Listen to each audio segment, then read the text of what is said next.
پیارے بچوں، ایک دفعہ کا ذکر ہے کہ ایک غریب گھرانہ تھا۔ ان کے 2 بچے تھے۔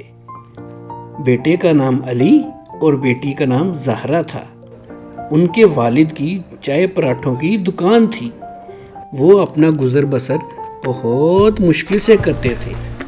پہلے پہل تو ان کی دکان بہت اچھی چلتی تھی، لیکن جب سے ان کی دکان کے سامنے ایک پیزا شاپ کھلی، لوگوں کا رجحان پراٹھوں کی بجائے پیزے کی طرف ہونے لگا، جس وجہ سے ان کا کاروبار دن بدن کم ہوتا جا رہا تھا۔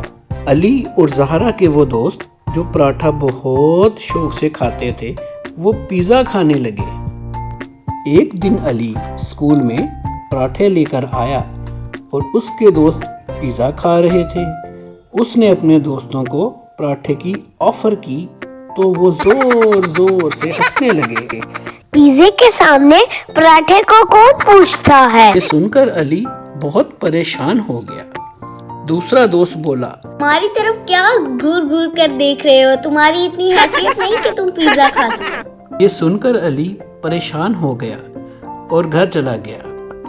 گھر جا کر اپنے والد صاحب سے کہنے لگا، مجھے نہیں پتا، مجھے بھی پیزا کھانا ہے۔ میں روز پراٹھا کھاتا ہوں اور میرے دوست پیزا کھاتے ہیں۔ مجھے نہیں پتا، مجھے بھی کھانا ہے اور وہ سب میرا مذاق اڑاتے ہیں۔ بیٹا، میرے پاس اتنے پیسے نہیں ہیں کہ میں تمہیں پیزا کھلا سکوں۔ جب میری گنجائش بنے گی میں آپ لوگوں کو پیزا کھلا دوں گا۔ آپ ہمیشہ ایسے ہی کرتے رہیں اور ہمیں پراٹھے کھلاتے رہیں۔ یہ سن کر علی کمرے میں چلا گیا اور ناراض ہو گیا۔ قریب کھڑی زہرا یہ سب ماجرا دیکھ رہی تھی۔ وہ علی کے پاس گئی۔ علی، آپ ناراض کیوں ہو رہے ہو؟ بابا کی بات کو سمجھنے کی کوشش کرو۔ جب ان کے پاس پیسے ہوں گے وہ ہمیں پیزا ضرور کھلائیں گے۔ مجھے نہیں پتا، مجھے سونے دو۔ کچھ دن بعد علی کے والد مارکیٹ گئے اور وہاں سے چیز، چکن اور کچھ سبزیاں گھر لے آئے اور پیزا پراٹھا بنا کر اپنے بچوں کو کھلایا۔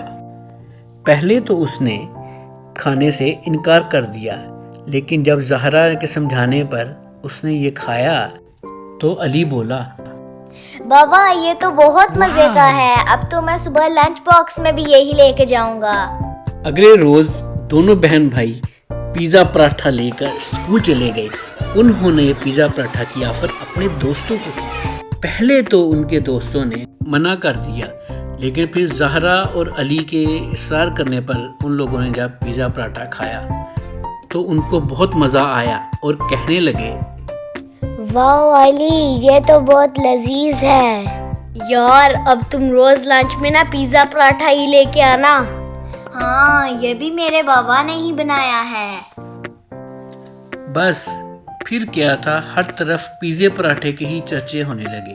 آہستہ آہستہ اس طرح پیزوں کا کام کم ہونے لگا، لیکن علی کے بابا کا پیزے پراٹھے کا کام عروج پہ جانے لگا۔ پیارے بچوں، ہمیں اس کہانی سے یہ سبق حاصل ہوتا ہے کہ کبھی بھی کوئی کام چھوٹا نہیں ہوتا، اور جو بھی کام ہو اسے مستقل مزاجی سے ہی کرنا چاہیے، کیونکہ مستقل مزاجی ہی ہر کام کی کامیابی کی کنجی ہے۔